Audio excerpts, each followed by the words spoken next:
Okay, good morning, everybody, and welcome to your San Juan County Conservation Land Bank meeting. Coming to you today from Orcas Island, October 18th in the year of the silly season. And I'm glad to see so many people joining us today, online and in person. That's nice. So, welcome. With that, I'll call this meeting to order. And we will open with our general public comment period. So comments from folks on, I'll take comments from anybody in the room first and then go to online. We're just here on behalf of Orcas Park and Rec. We've started a property line adjustment several years back, and we're ready to revisit that project, and no further comment. Great. Thank you, Kim. Appreciate that. It's Orcas Park and Rec. Okay. Anybody online? Any comments? Okay, seeing none, we'll move on to the approval of the September 20th minutes. Commissioners, any comments on the minutes?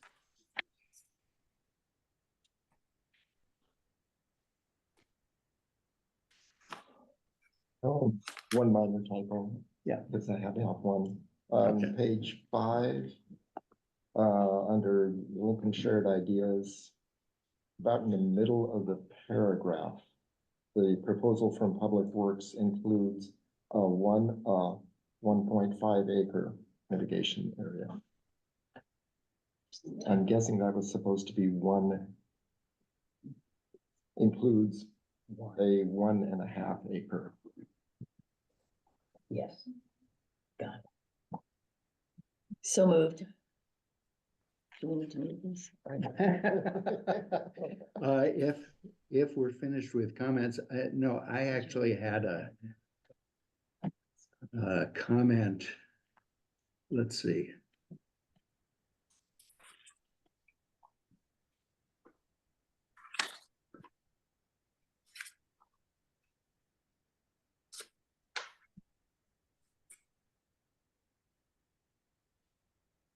Oh, I know. Here we go.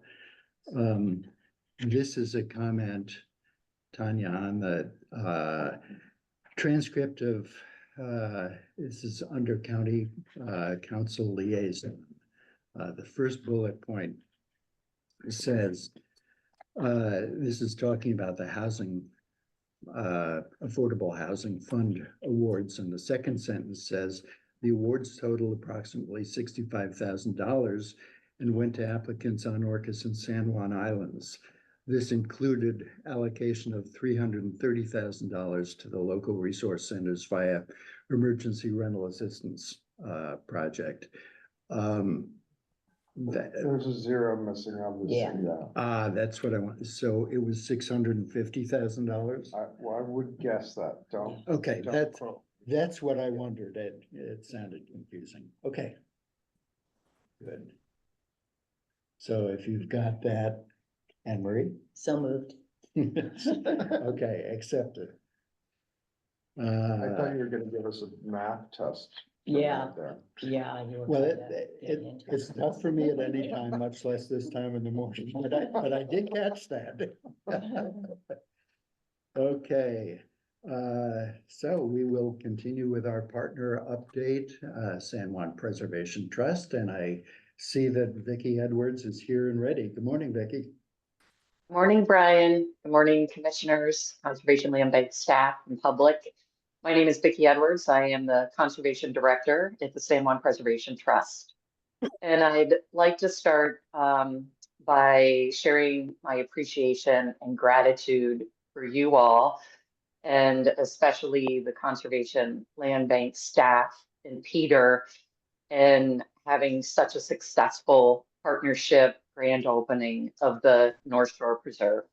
It really was extraordinary. Peter's efforts to get the property in the state that it was at the time of opening was quite extraordinary. Just greatly appreciate everything he brought to making that happen, and to so many others that were involved in that as well. The joy and excitement of watching people see the property for the first time was beyond heartwarming. And, you know, all the hard work that goes into our efforts, our collaborative investment in conserving this special place together, just paid off in dividends, and seeing those faces and the sheer joy on their faces, knowing that that is theirs to go to for many years to come. And so just want to share my gratitude with you all for just an exceptional grand opening. And then moving on with the work that's still going on, of course, is the draft of the conservation easement. As I mentioned at the last meeting, Lincoln and his staff have provided input to that draft, and it went back to Kathleen Lewis, our Director of Special Projects, who is the lead on the North Shore Conservation Easement. Our outside legal counsel, Alice Jones, has shared the draft with John Kane now. And so it is at the prosecuting attorney's office for their review. We anticipate there may be some back and forth, but we're hopeful to have a final draft by the end of the year. And then we would be thinking about a timeline going into early 2025, working with Lincoln and the county council to be able to get on that agenda at the end of January, first part of February. And that would allow us to close the conservation easement sometime in March. And so we're hopeful we'll be able to achieve those milestones and complete that conservation easement by the end of March of 2025 with you all. And then my next update is just a little bit different in that it's not a partner project that we're currently working on with the Conservation Land Bank and the Commission, but it's something as land managers that we want you all to be aware of. Kathleen Lewis is working on the Phelps Preserve Island Marble Butterfly Expansion Project as a large pasture prairie conversion that will encompass about 9 acres on Lower San Juan Island. And it's within San Juan Valley. And so this will benefit island marble butterfly and other native pollinators. And even though this, as I mentioned, is not a partner project, we anticipate lessons learned from this project that would be useful for other land management agencies that are interested in doing larger scale prairie restoration work as well. And so the work is underway now to experiment with different ground treatments before seeding in fall of 2025. We did receive funding for the project. 70% of it is coming from the Fish Wildlife Service, and the Preservation Trust is covering the remainder of that. And our stewardship staff are looking forward to sharing more on this with land bank staff in the future as we learn more, and hopefully we can all collectively work together to expand island marble butterfly habitat across the islands for that species as well as other pollinators. And that's the end of the update for the San Juan Preservation Trust. Thank you all for the time. Great. Thank you, Vicki, and thanks to the trust for your partnership. So I got a message from Christine Minnie. She's in the dentist chair, I'm pretty sure right now, but she will try and tune into the meeting later on. Okay, so we will defer the council update to whatever time the council member may show up. So let's continue then with our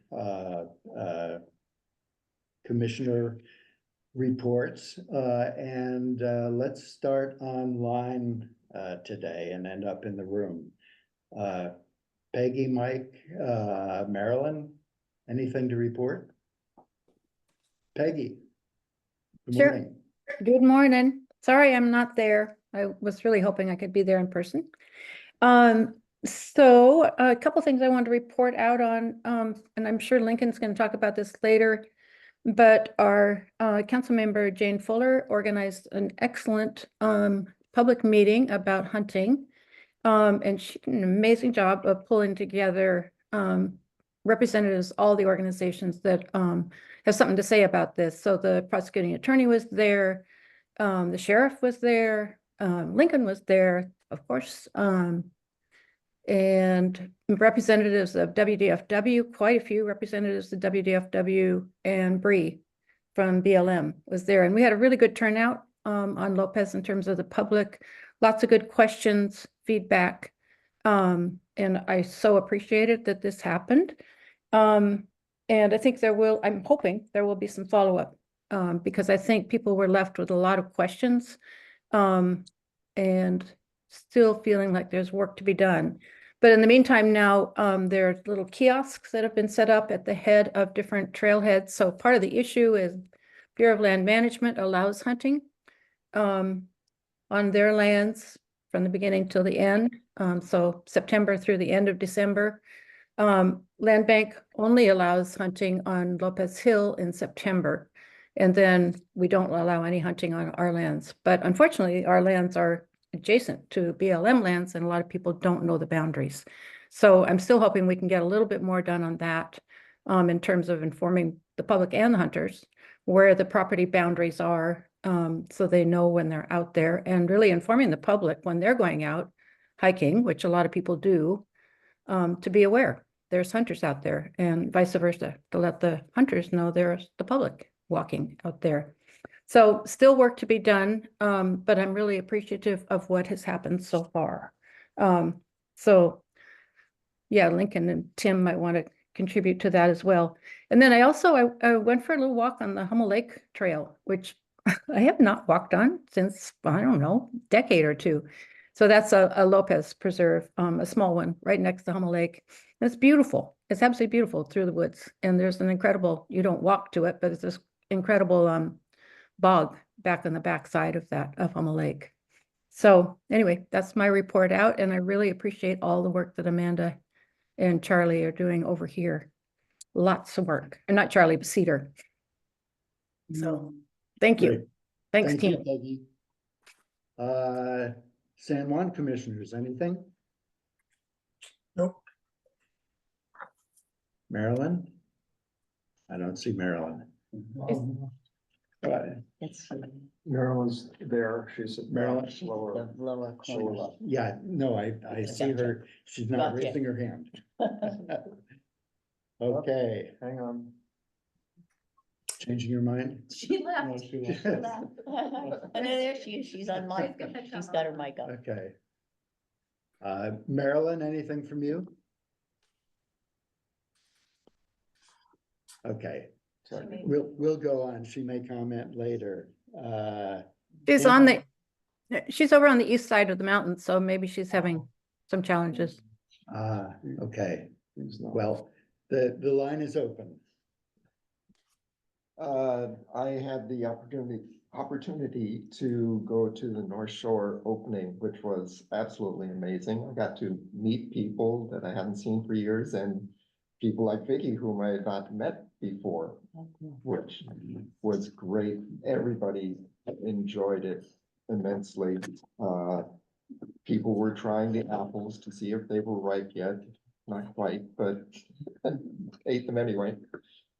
And everyone was amazed at the amount of work that has been done there. It's absolutely astounding. So kudos to the whole crew who worked on that. I know there are a lot of people were involved, and the job is still ongoing, but it looks wonderful.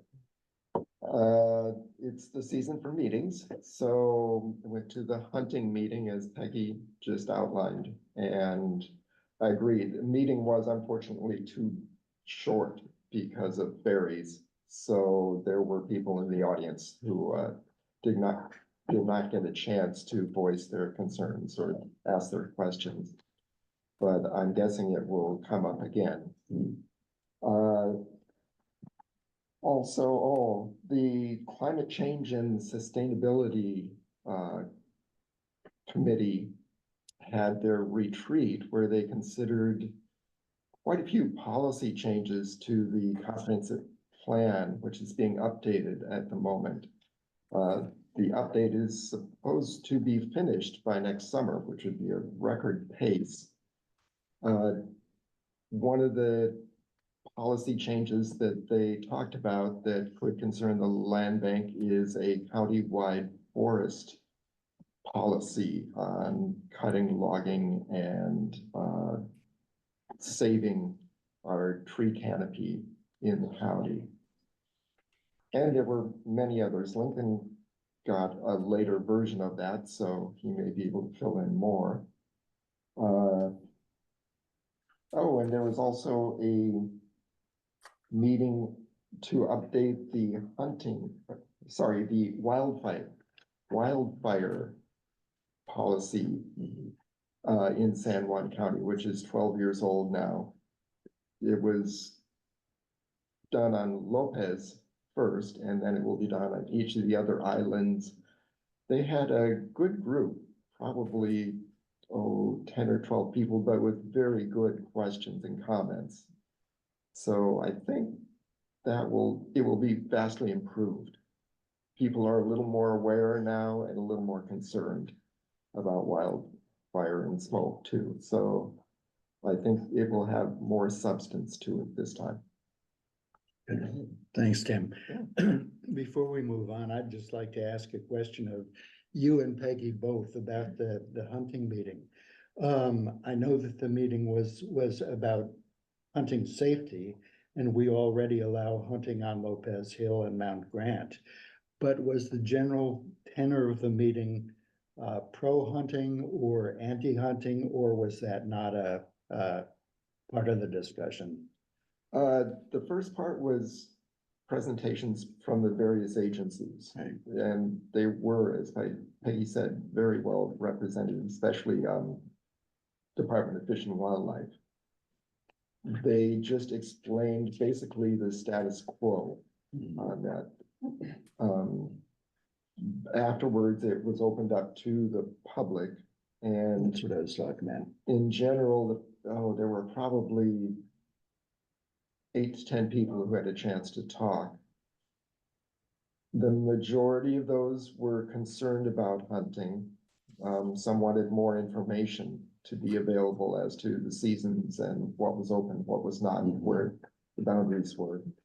A couple of hunters from Lopez spoke and expressed their desire to keep hunting. And I believe there was another person who said, basically, yes, we need hunting, but it has to be safe. So more work needs to be done on the public education part of it. Yeah. But unfortunately, there were probably the same number of people again who were not able to speak due to time limitations, so. Peggy. Yeah, I'll add to that. So I will say personally, I was not going into that meeting thinking that we wanted to or should abolish hunting. My goal, along is how do we figure out how to have hunting that's safe, both for the hunters and for the public. And with the realization that a lot of the hunters who come here from off island know nothing about the landscape and who owns what and how many people are out there walking around.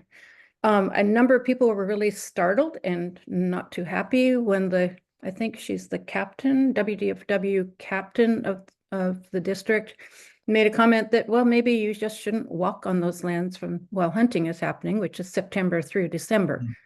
That's not very acceptable to most people on Lopez who live here, and really, my sanity depends on walking and going out to these places. My sanity won't do a lot of good if I am shot. But anyway, so there is concern about that. And a number of people kind of said, no, we shouldn't have any hunting. So it kind of was the whole range. We shouldn't have any hunting out there, to how do we limit it, and how do we have more education on that? So yeah, all over the place. Opinions are all over the place. But it was definitely a really good start. Right, okay, thank you both. I think I asked that question because we get pushed from both sides, but I think mostly in support of hunting. So we have taken on a policy of fairly limited hunting just on 2 preserves on Lopez and San Juan Island. And doing education and proper safety is everybody's big concern. So it's good to know that what I think is our balanced approach has met so far with a balanced response from the public. And I think we're gonna remain open to that dialogue and more education. Lincoln was also at the meeting and got Yeah. up with the. Yeah, I don't know that I have a whole lot to add. It was really helpful. In addition to the kiosks, the DFW and Land Bank and others, BLM will be staffing those kiosks on weekends while the modern firearms season is open, as it is now.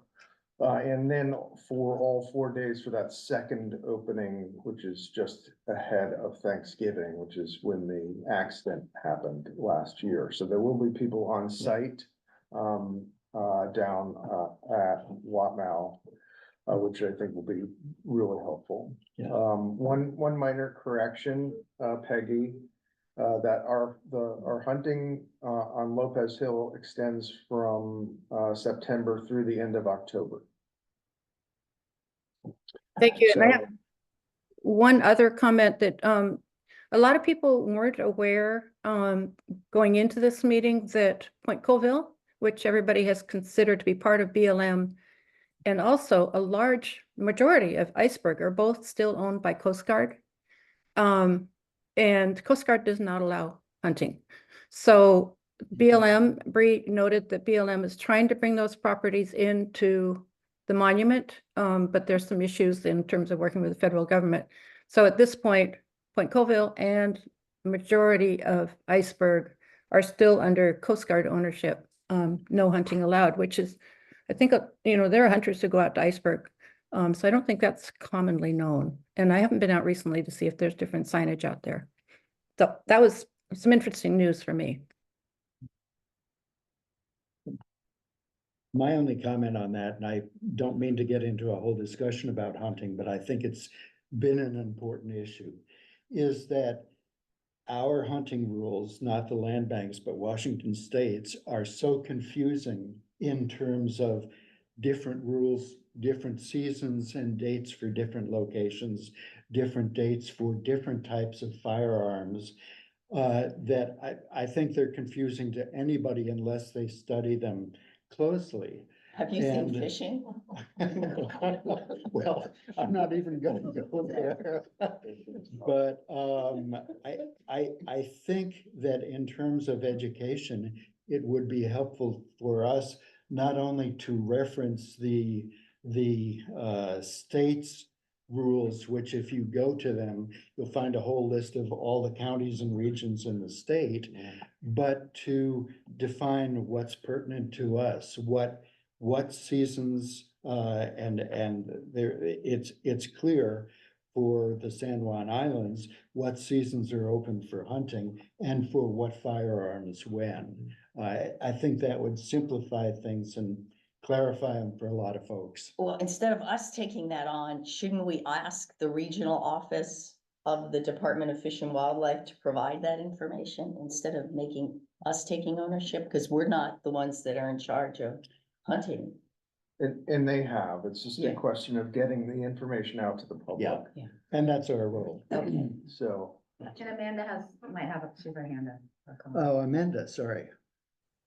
Yeah, hi, this is Amanda Weedo over in Lopez.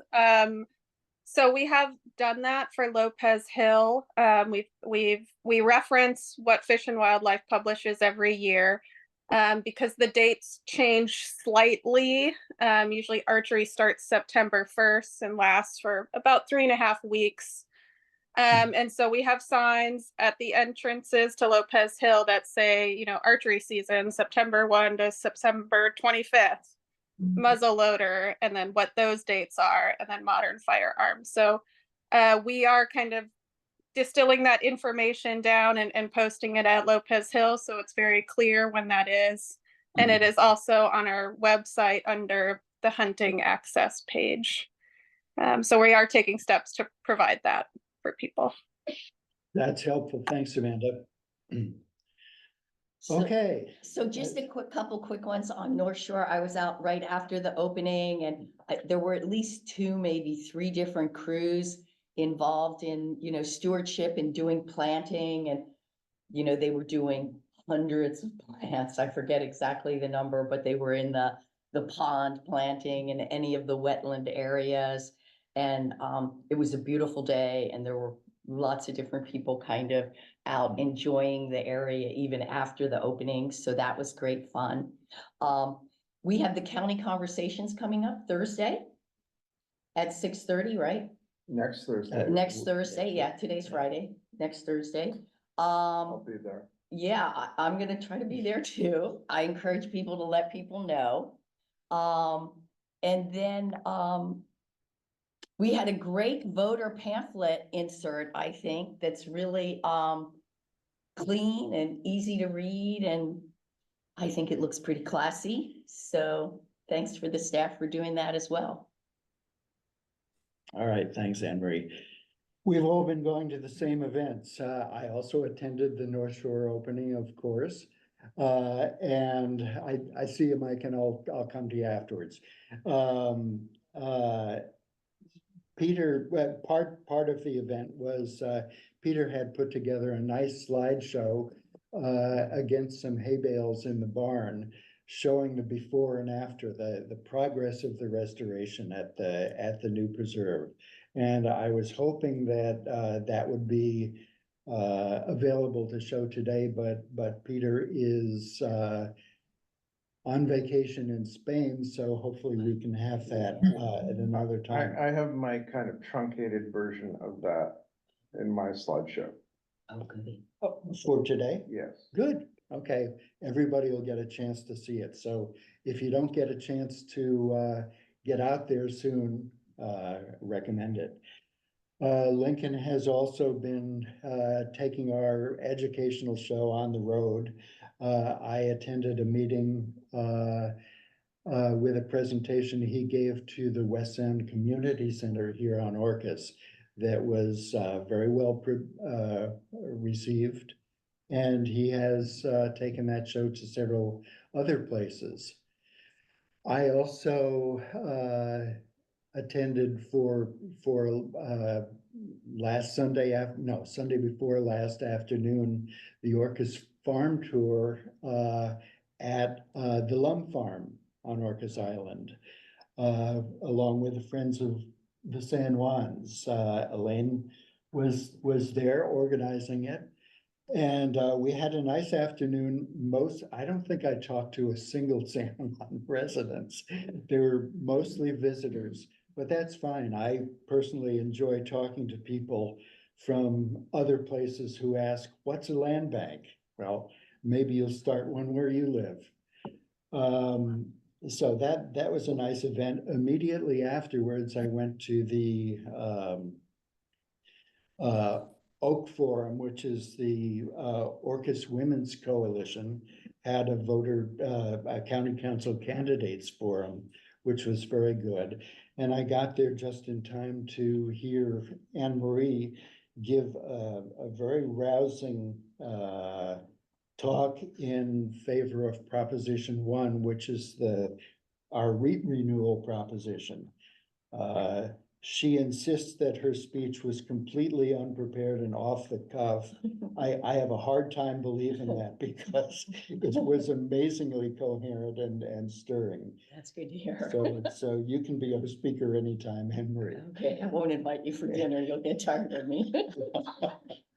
Okay. Mike, you had something. Yeah, I wanted to give a little love to Mount Grant. Last week, about 10 days ago, Kathleen and I decided to go up Mount Grant around 5 o'clock to look for the comet. That's not something I normally do, but I was just astounded by how beautiful that trail continues to be and the parking that's there and convenient. What we've developed there is pretty special and very usable. I would strongly recommend that you come back down the trail before dark or bring a flashlight. We had a wonderful time. It was very safe, and just take it slow. I was very proud to be part of land bank. Having looked at what we've done there, it's beautiful. So cheers to Mount Grant and all the people that worked on that. But did you see the comet? No, well, we're not sure. I think there were a couple, like I swore at first we saw a contrail from an airplane, but Kathleen thinks it's a comet. So A good time was had by all. Thank you. we Mike. did. We did. It's wonderful. Okay. Marilyn, anything? I don't know whether Marilyn's in range now. Yeah. Brian, I'm here. My internet connection Yeah. keeps going in. So I'm gonna Yeah. leave the picture off. Good, So you okay. can't see the beautiful leaves in Eastern Washington. We hear But you. the only thing I had to add really is I wanted to thank the staff, particularly Lincoln, for clarifying some of the confusing issues that have been coming up on San Juan about land bank properties. I think he's done a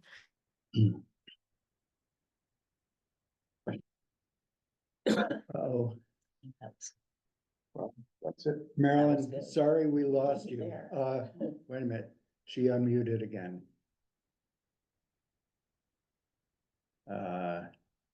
I guess not. Well, you may get another chance, Marilyn. Thank you. So let's move on. Christine is still, oh, Bob. Oh, hi, Brian. Bob Egan. I just want to make a suggestion on the, I hunt, waterfowl and upland bird in eastern Washington. And, over there, they have kiosks where you actually sign in. They're well used. There's kiosks, WDFW has it set up. There's kiosks, you have catch cards. So that when you go to a specific area, you know how many people are in that area. And I think it'd probably be a reasonable program for you to have when you go to a site. If somebody's going to hike, you look at the kiosk and you go, well, there's 4 people in here that are hunting deer. And, you know, put your hunter orange on because you're gonna be walking around where people are shooting. And or find a different place to hike that day. I know that's a little bit crass, but at the same hand, it's sort of like, you know, who gets there first kind of has the spot. And then when they leave, there's actually a thing that shows that they checked out. So, you know, whoever's in charge of that area for that given day can go look at the thing and know whether he wants to, you know, the supervisor can go out there and, you know, count the birds or whatever. The other thing that probably is more in the bird world, but a bunch of these areas have specific birds and specific counts of birds that you can take. And it's just like the pamphlet, it's sort of like, okay, I'm gonna get the pamphlet, I'm gonna figure out where I'm at. If those kiosks actually had just a big thing that said, here's the bird count you can have here today, because they changed, and it's sort of silly that way, that the WDF book is difficult to read. I agree. Yeah, no, thanks, that's a good suggestion, and it sounds like we're already doing at least some of that with WDFW's kiosks at least on Lopez. So, good suggestion, thanks. Okay, we're gonna move on with Mr. Aaron Rock. And we have a report on the mid-year biennium budget. Okay. Let me get a little situated here. Looks good.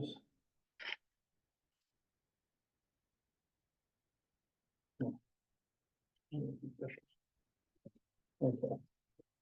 All right, so as you all know, this is an amendment to our 24-25 biennium expenditure and acquisition plan.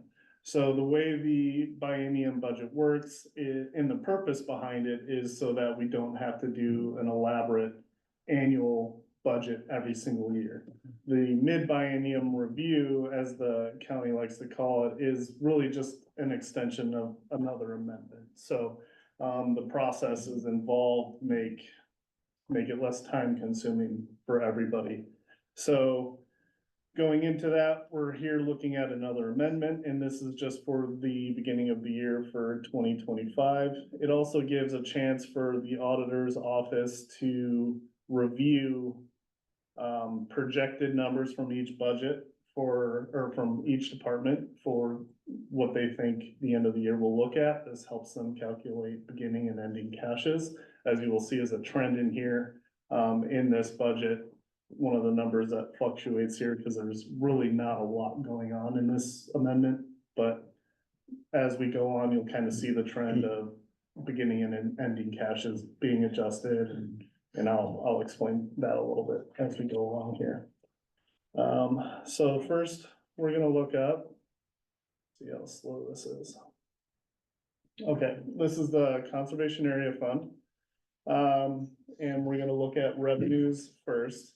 And I did allude to, so what we have here in light blue is, the current budget as it sits in 2024. What we're projected to do by the end of the year in 2024, and then our amendment to that. And the reason I'm sharing the end of the year-end projections is because, as I mentioned, that's what is calculated here in the county's budget for beginning cash and ending cash. And those numbers are always fluid. When they are actuals at the end of the year, they will be adjusted again by the county in its first amendment after the new year. So don't look at that as something that we adjusted. That's just county control there. Just for accounting purposes, this is how they calculate, and they adjust to actuals. So the way I accounted for this budget and where these numbers come from, I took a look at where we sat at the 6-month mark of the year 2024, and this is what helped me build the end of year projections. We went really conservative with expenditures. If the potential was there that we would still spend it, I wanted to leave it in. I didn't reduce the spending. If there were areas where we had already exceeded, I made sure to account for that, and did the same thing with revenues. For instance, the expected revenue I have for 2024, I bumped that down to 3.25 from our budgeted amount of 3.75. And we've talked about this throughout the year, knowing that we are most likely not going to reach that number. And at this point, it's highly, highly unlikely. We'll probably end up around somewhere in between 3 million and 3.25. And we'll discuss that further as we go into quarterly report. So that led us to adjusting the 2025 budget. We took it down 250,000 to projected revenue of 3.5 million for the year 2025, instead of maintaining the 3.75 that we carried from the beginning of the biennium. So that's the only adjustment there. And the only other adjustment on revenues was adjusting expected or projected LGIP, local government investment pool. That's where, we're able to gain state controlled interest rate, which has been at one of its highest amounts the last couple of years. It is slowly dipping, but should still maintain a pretty good number even through 2025. So we can get a little bit better of a projection, and set that and raise that from 75,000 to 100,000. Again, these are revenues, so not very impactful. If we meet it, that's great. If we exceed it, that's great. As you can see, for 2024 year end, I put it at 200,000. We were already over 200,000 by the time I did this. So putting a lot of our excess cash instead of leaving it on hand as we had in the past when interest rates were around 1 or below 1. We did make that decision this year to reduce the amount of cash on hand and keep as much as possible in LGIP to gain as much interest as possible. And I think that worked out in our favor. I'm gonna move, oh geez, sorry guys. Don't need to get anyone car sick here.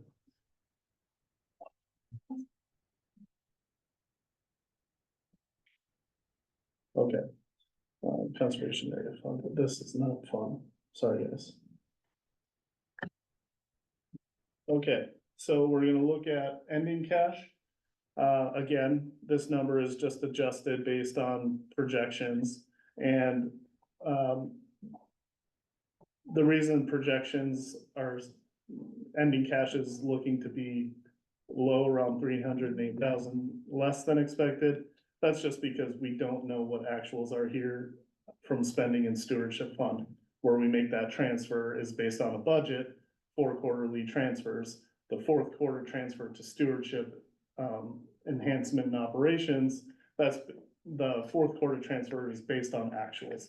So all that work we're looking to do to reduce spending in stewardship, that will be reflected as an actual at the end of the year. So we should keep ending cash very close to what was projected. But for conservative terms with end of year projections, that's why that's there. There is no additional adjustments to expenditures in the conservation area fund for 2025. Again, there's a few slight adjustments that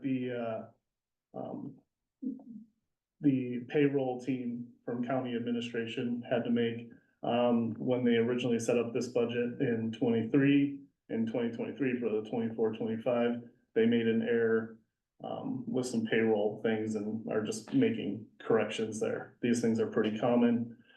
Same thing happens with IT costs and GIS costs. So in terms of spending, nothing is different. We have one more year to pay on the promissory note on the Hauschka property for 200,000 plus interest, and then the final year of our stewardship, our interfund loan from the stewardship fund in the amount of 1 million plus interest. So that's the last of those two loans that we have, those short-term debts. Can I ask a question about that, Aaron? Yes, You said a final year to pay on the stewardship loan. yes. So that's projected in this quarter or next year? So next year, so we've already Okay. paid, that payment is set up to be due in June of each year. So we've already made the second of 3 payments to this, the $3 million stewardship loan. And then we have one more $1 million interfund loan payment for next year, and that'll happen in June of Okay. 2025. So we borrowed that money to be able to make the purchase of the North Shore Preserve. That money is being paid back from the Conservation Area Fund to the Stewardship Fund in 3 installments and with interest at, I believe, 5%. It's whatever the current LGI current Okay. rate is plus 0.75. So as of next year, that money will be paid back to the Stewardship Fund. Yes, That's plus- good news. Yes, it is great news. For instance, because that interest rate was so high, we were able to add an additional 117,000 in interest on top of that loan back into stewardship to help grow that endowment fund. Good. So that $1 million plus whatever interest, it all goes into the endowment fund, not just into cash. So since we borrowed from that endowment fund, we're repaying it with interest. So like I said, no, there are no changes to expenditures in the conservation area fund. We're gonna move down here to stewardship management and maintenance. Again, same thing, beginning and ending, beginning cash and endowment funds, those will remain fluid, but not to worry too much about that. Pretty much the plan is to stay on track with beginning and ending caches that we established at the beginning of this 2-year budget process. A couple revenue adjustments we have, again, adjusting expected interest from LGIP. We had 70,000 there just to put a more accurate projection in there. I also raised the projected interest on the loan from Conservation Area Fund. I didn't do a huge adjustment just because there's still no prediction of what the interest rate might end up being, but we know it should be substantially better than the 1% when this was established. The other 2 additions were our recently finalized lease agreements with Fraser Homestead with the Shepherds and the Grange at Beaverton. Both of those, bring in, $1,200 a year, in, rental income, lease income. So we had to add those into the budget. Transfers all remain the same. And now the only thing that we are actually changing with or adding to the budget for 2025 is the addition of the nursery outreach assistant. It is a position we did add in the first amendment of 2024. The position was not, due to the time we worked on putting this together, it actually dates back prior to 32-hour work week when it was 40, and the projection was, hey, this is gonna be a half-time 0.5 FTE, which was 20 hours. But when that translated into 32-hour work week, it made it a 16-hour job, which is the amount of hours that were currently being used in the nursery already. Well, the whole idea was we're gonna maintain those hours in the nursery, but we're gonna add the additional function of outreach coordination. But when we tried to take care of that in the second amendment, what we got back from the budget team in the auditor's office is amendments aren't the time to be adding and changing FTEs. They really want to limit departments from doing too much changes to staffing during amendment processes. They really want to capitalize on annual processes to take care of that, where they can allow more time in their budget process to account for that. So they ended up rejecting our second amendment. So the budget as a whole was rejected at that point by the council. The only thing we had in that budget was correcting that position. So we had to transfer that to the end of the year, to the mid-biennial review, to add that adjustment into the 2025 budget. So that is what we have here at 37,000 for that position, and some increased benefits amounts. But so that's why that is, you're seeing it again, even though we went out on the second amendment, it didn't work out, we're doing that again here. So in a whole, those are the only changes that we made to any spending in the 2025 budget. As you guys all know, we took the process, we went through a process of reducing our spending in 2024 on the stewardship side in terms of projects done on properties, to make sure that we are maintaining fiscal responsibility with projected revenues. So, you know, we can defer projects at, you know, when possible, and we were able to do that process early enough so it didn't become you know, a big cluster at the end of the year. Stewardship staff worked with me really well in establishing new schedules and timelines and projects and when we're gonna defer things. And fortunately, when we were doing the mid-biennial review, I had assumed like, oh, okay, we're gonna be adding you know, all these projects that we deferred in 24, we're just moving to 2025. Well, they did a great job at spreading that out. So it isn't something that we had to add additional expenditures to 2025, which I had intended or had expected. But stewardship staff did a great job working with me in the budget and making sure that they can either defer other projects, change some things out. Regardless, what it came out to be is that potentially we might even be spending less than projected in 2025. But the room is there. We don't need to add additional expenditures into this budget for stewardship. So in the way it looks for ending cash in 2025 for both funds, we look to be on track, even though, you know, after 3 years of extremely high REIT revenue, heavily exceeding expectations and the spending that we were able to get done, and then kind of maintaining that approach and knowing we were opening new preserves and trailheads, and the expenses that go along with that are pretty high. And then we get hit with the year where REIT revenue is below expected. Staff did a great job of making the adjustments and being fiscally responsible here and making sure that we're progressing as we have in the past without taking a major hit, so. Good for them, so. That's all I have for you guys for the 2025 mid-biennium. Aaron, this is Mike Pickett. Yeah. Quick, back to page 2, sale of land, at the bottom of that table. Could you refresh my memory? Part of that is the sale of the CE to the Preservation Trust on North Shore. Yes, that amount in 2025 is for the sale of land at North Shore Preservation Trust, easement. What are the amounts in there? How much is North Shore? I believe the final, I haven't looked at it since this was all set up. Okay.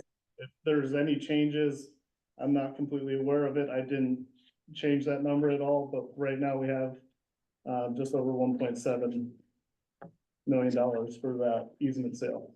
Oh, so that's all, it's totally the easement. And that's the one, Yes. that's the one that we project will come in the second quarter of next year. Yes, there was money that was put down at the time of purchase, Right. and this is the remaining amount. Okay, thanks. That's what I thought. Appreciate it. Yeah. Okay. Marilyn? Thank you. I just wanted to, well, first apologize for my previous lack of connectivity, but I went over these reports with Aaron yesterday, and I wanted to thank him and the staff for specifically looking at the long-term viability of the programs. The only question I think I have left is whether the REIT does or does not pass this year. Will we be looking at any major, how soon will we be looking at budget adjustments for the next few years?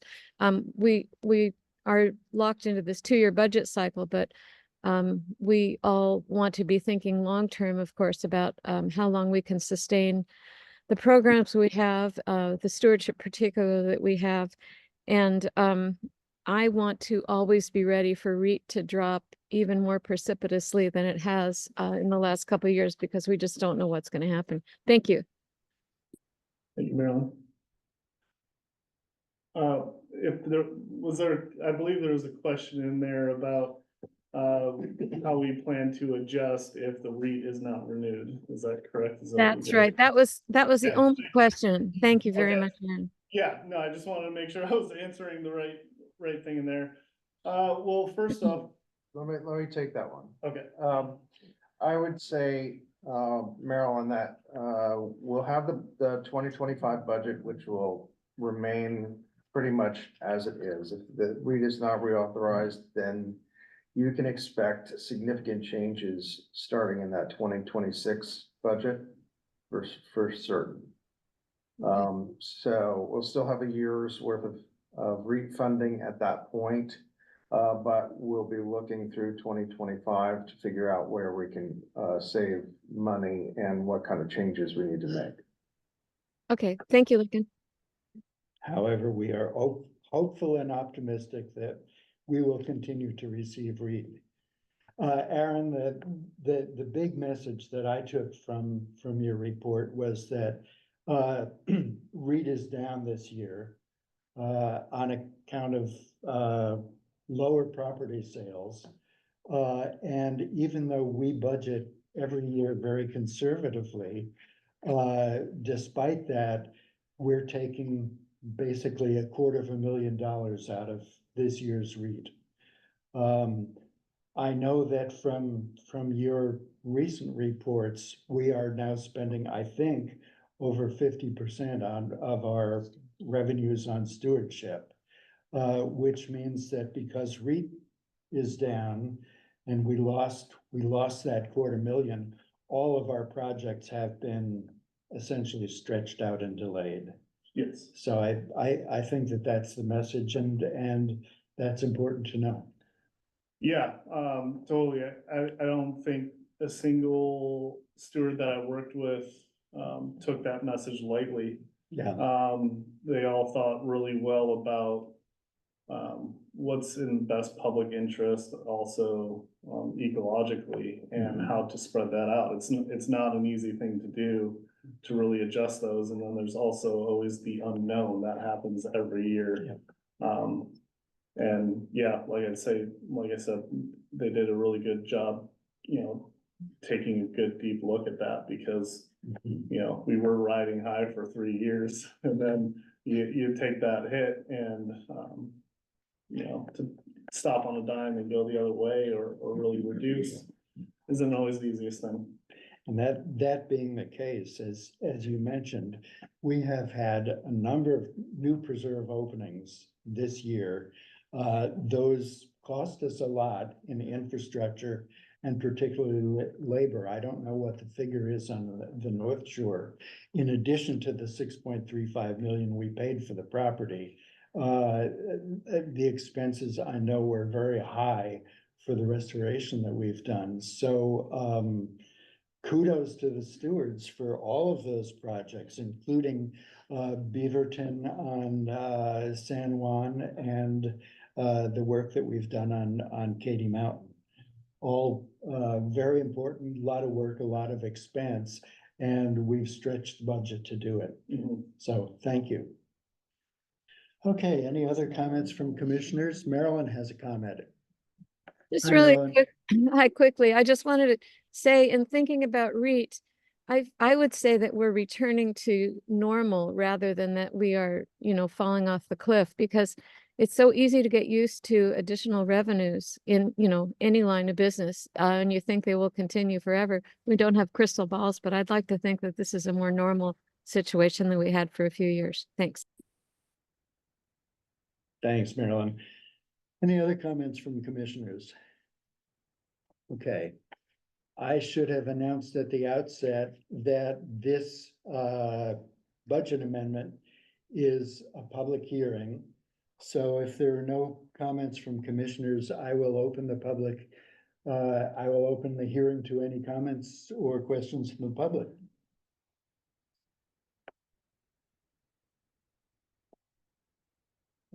Hearing and seeing none, I will close this public hearing. And I think we need to vote to accept the budget amendment. So commissioners, all in favor of this second budget amendment? Aye. Aye. Aye. Any opposed? Okay, the budget amendment is passed.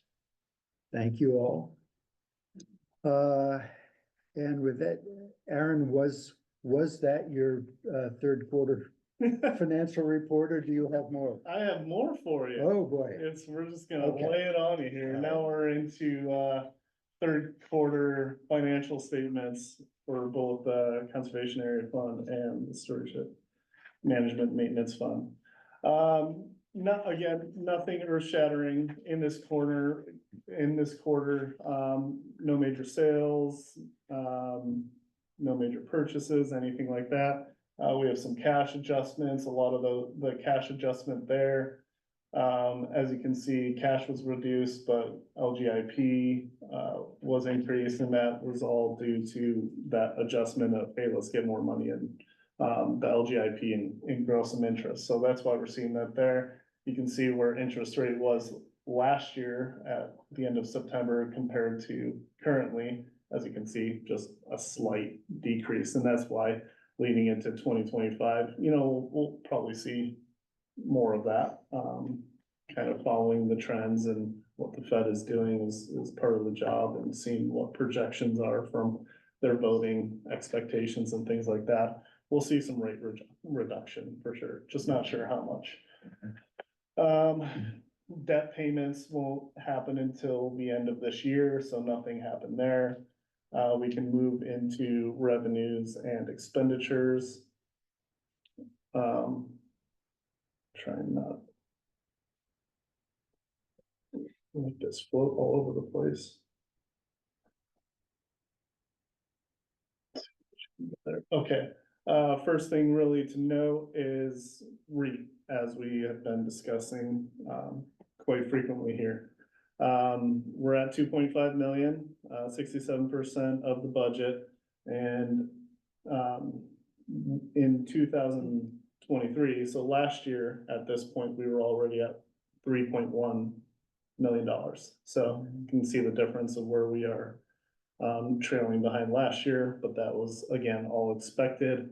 And if you look at what we have to do for the next 3 months to, to stick to trend, if we're also heading into a slower quarter than third quarter, where is always tends to be the highest. We look at that 1.1 million in the third quarter, that'll be the highest quarter for the year, typically. So if we can end up somewhere around 3.25 by the end of the year, that's a good number. That's to be expected. At the end of September, our LGIP interest income totaled 176,000. Currently, to date, we are already over 200,000, so it's continuing to pick up steam there, which is a great addition. Helps with a little bit with the windfall of reduced REIT revenue. In terms of expenditures, third quarter, not a lot happening. Administrative costs, our third quarter transfer to stewardship, again, is in line with what was budgeted at the beginning. Fourth quarters will be adjusted to what actual spending was in the stewardship fund, which is expenditures minus operational revenue. So lease income, plant sale income is taken off of expenditures, and that's what calculates our transfer to stewardship. That won't happen until the 13th month, which is, usually a week after December. So that's when we see that month close, we'll be able to make a final transfer. And that's where we'll see that makeup and that difference in ending cash, where we fall up short in REIT revenue. We made that adjustment in spending and stewardship. That's where we see that cost get made up and ending cash balance out, because we won't be transferring another 648,000. It'll probably be half of that, if not less, because of the adjustments we made in stewardship by spending less. So that's where the correlation comes between, hey, why is our, because revenue is decreasing and that goes into this fund, how does it affect stewardship, and why are you making those changes in stewardship? And that's kind of the mechanism that allows us to balance those two things out. So we'll see that in the fourth quarter, end of year financial report, be able to see where that ended up, but it looks good so far. I'll go down to stewardship management maintenance fund. A little bit of cash increase there, in that usually happens at the end of each quarter, because the influx of the transfer for site enhancement and operations from the conservation area fund, we weren't able to, because of spending, third quarter tends to be a little bit higher. We didn't put any more money from the stewardship fund that was in cash into LGIP at that point. At the end of the year, we'll be able to make another transfer, but for that third quarter, pulling cash in, putting cash, or, pulling cash, putting cash in doesn't make a lot of sense. So we just made sure we left that money available to stewardship for spending. So, as you can see, we're right on track there. Let's look here.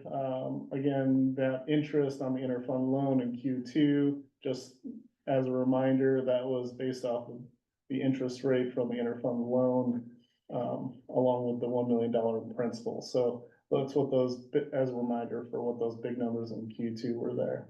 The prior year refund you're seeing in Q3 there, on row, 39. That is a reimbursement from the San Juan Preservation Trust as part of the agreement for handling some of the work that was done on site. So that's what that.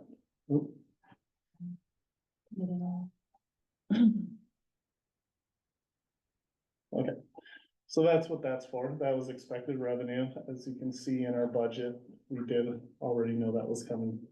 The transfer was made in the third quarter there, so that's it for revenue. Here's where we can look at the impacts of the reduction in projects being done by our stewardship staff has shown up. If you look at the budget there, stewardship operational costs, a lot of those things aren't adjustable. That's just the cost to have staff. There's nothing you can really change there. There's a few equipment purchases and things like that, but those are minuscule. That number is always gonna stay very, very close. Their salaries. Yeah, salaries are gonna stay really, really close to budget. Where we can make the impact on spending and stewardship is under property management, maintenance and capital expenses. As you can see, 61% of property management and maintenance, that's all work being done, professional services being done, repairs and maintenance. Things that aren't capital outlays, no capital expenditures. Those were reduced a little bit there, and then capital expenses at this point, we're making up 19% of the budget. So any capital expense that wasn't really around opening some of these preserves and trailheads to public access, a lot of them got deferred. And as you can see, total expenses at this point, we're at 56% of budget, you know, three quarters of the way through the year. And that's where we know we'll be able to make up that difference, and we'll see that in ending cash. So at the end of the year, we'll be able to make that transfer adjustment. As you can see, net revenue over expenditures, 1.6 million there. There will still be some spending, and there's some things to come out of there, and all those things that are important for the public are gonna continue through the end of the year. It's a lot of the things that we have the ability to push off that got pushed off. So that's it for third quarter reports. All right, thank you, Aaron. Yeah. And we are up to the director's report. Lincoln? Great. Can you pull up my presentation? Yeah. Getting a workout into that. Before we get into what I was gonna talk about, I did want to address a question that's come up. And this came up through, well, it's a social media question, but based off of a public records request. We had a request for the number of cash, the total amount of cash donations. I can't remember the exact period off the top of my head. 2015. Current. 2015 to current. And so we responded to that public records request with the amount of cash that we had received in donations directly made to us. Following that, there was an assertion that I had made a statement to someone who remains anonymous, that the land bank had received over $3 million in cash donations over a certain period. And I think this is really just a point of confusion more than anything else. Because when we're looking at this from an accounting standpoint, we look at actual cash donations that come into our accounts. If I'm talking to someone who is supposedly a potential donor about money that we've received in order to do projects, that's not just cash that comes into our account. It's money that people have put into escrow, or they've made a purchase and then made a donation to us. And so there were a few of those, in particular, for the Turtleback Addition project in 2020, we received a $2 million gift, did not come into our account, but went into escrow in order to allow us to make that purchase.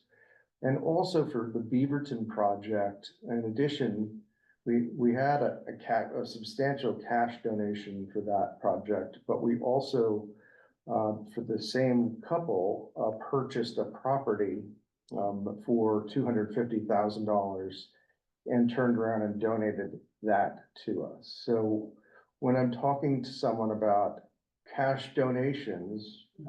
It's really about getting contributions toward doing projects. And so that's hence the more than $3 million number. That's where that comes from. Really a non-issue, but okay. You have my Yep. presentation. Yeah, discuss your screen. So just to clarify, you're talking about in the process of acquisition of land. Right, Gotcha. right.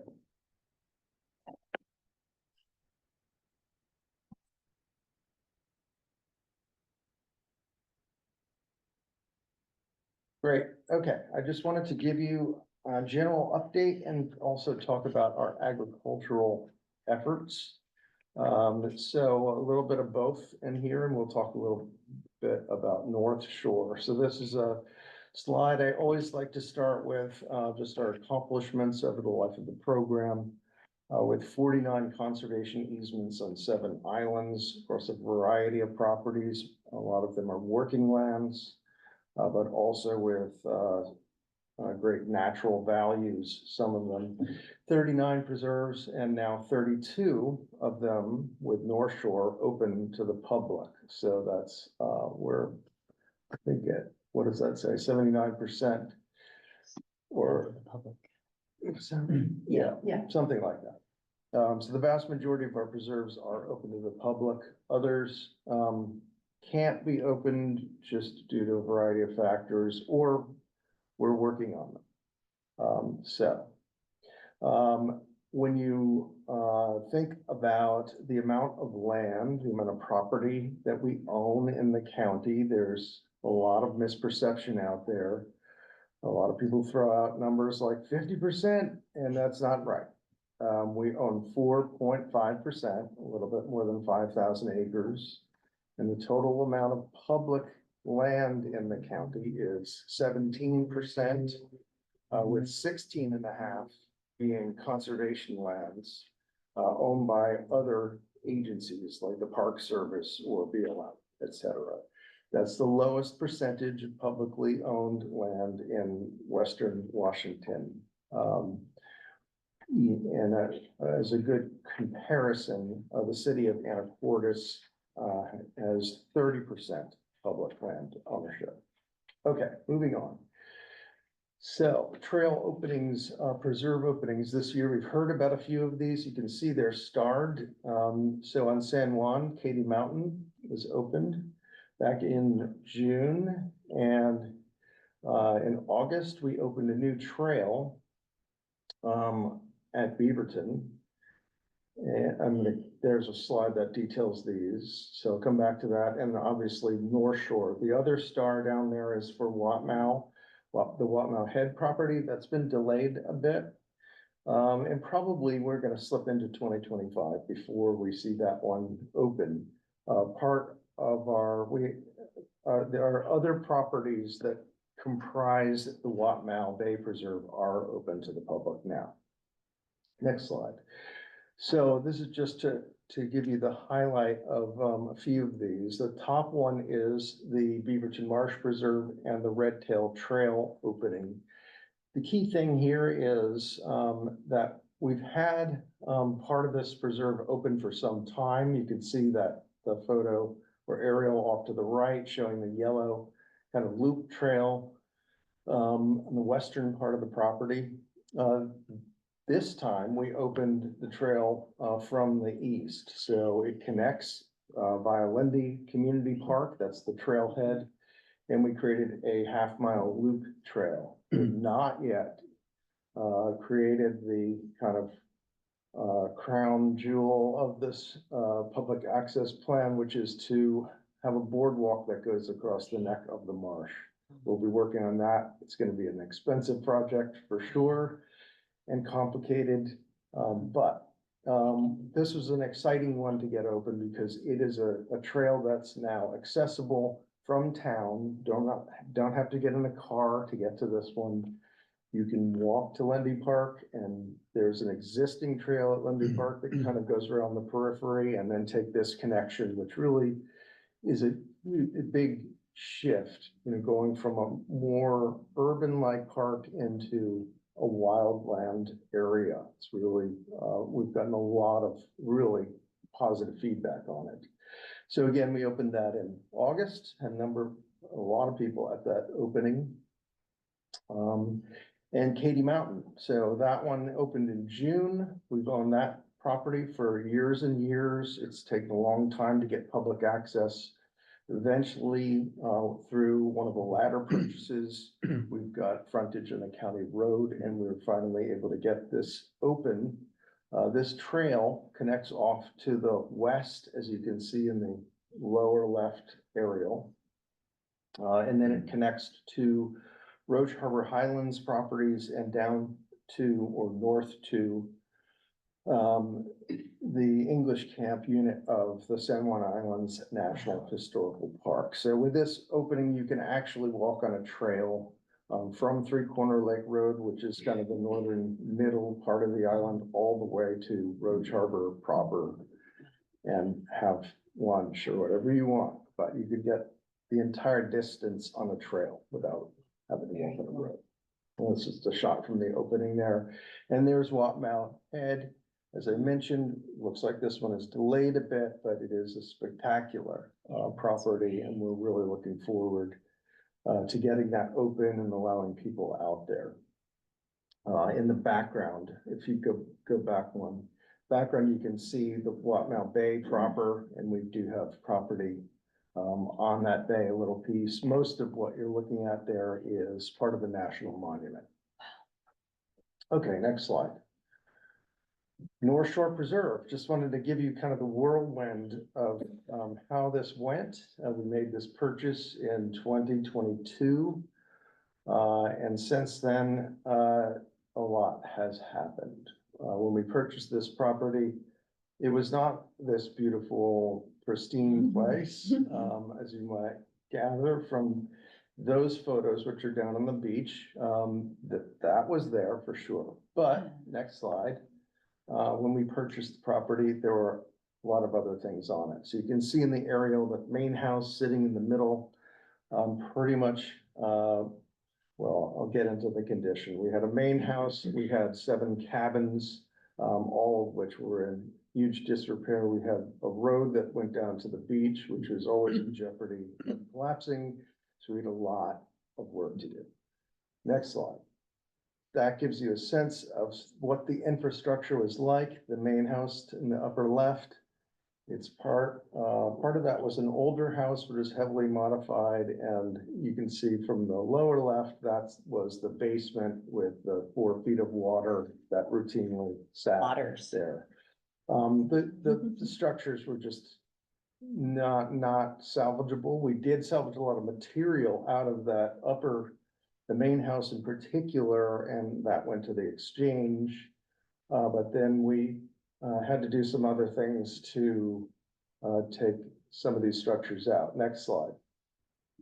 So the beach structures, we basically tore them down, drove them up the road, and they vanished. Next slide. And there's the road. We had to do a lot of work on it. As you can see, it's now contracted to more of a trail. You could drive an ATV down it, but not really a larger vehicle. And we did that to stabilize that pathway. So we can be assured it will not fall off into the sea anytime soon. Next slide. Main house, we called on the Orcas Island Fire and Rescue to conduct a practice burn, which they did. A lot of people got very excited about this. Very dramatic photo. So they burned the structure down. They were in and out of it for a number of weeks beforehand, really training and getting a good idea of how to deal with structures like this. And then they burned the structure down. Next slide. It doesn't just go away. You're left with some debris. So we had a whole foundation that we had to clear. And then we had to work on the public access infrastructure. So We had that pond there, this main house is actually in a wetland area, so it's not a very good siting of the house to begin with. All of that got regraded into what will become a beautiful freshwater wetland. And next slide. So this is just an overview of the concept plan. You can see we put in the parking area and satellite parking areas. We've got the trail that goes down to the beach to access the 1,800 feet of shoreline. We've got some plans for additional trails, but they're not yet in. Next shot, and that's just a more recent aerial showing the after without any of the structures there, and the middle part of the property being regraded as part of a wetland restoration project. So that's why Peter's not here. I think he's He's exhausted, he's laid up in Spain. enjoying himself somewhere, which is he deserves for sure. Okay, let's continue. Okay, I wanted to talk about the land bank and agriculture for a minute. I think this is maybe one of the parts of our program that we talk about less. We tend to talk more about properties that we own and recreational things, ecological things, but it's really important to note that we have a strong agricultural component as well, and that takes two forms. Some preserves we've retained, and they are an ag resource designation. We've got 700 acres in ag resource designation. 500 of those are leased to farmers. I'll note that even though properties are an ag resource designation, doesn't mean you can farm the entire property. There are wetland areas, lakes, other natural features on those properties. So you don't get the full acreage into agricultural production, but we've got 500 acres leased to farmers. The other part of it is having conservation easements, as I mentioned.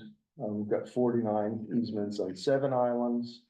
So when you put all those together, between the leases and the conservation easements, we're involved with 29 different farms doing agricultural activities. Next slide. Okay, so our leases to farmers, what do they include? What's happening on those properties? Well, a lot of things are happening. We have a lot of grazing for sure.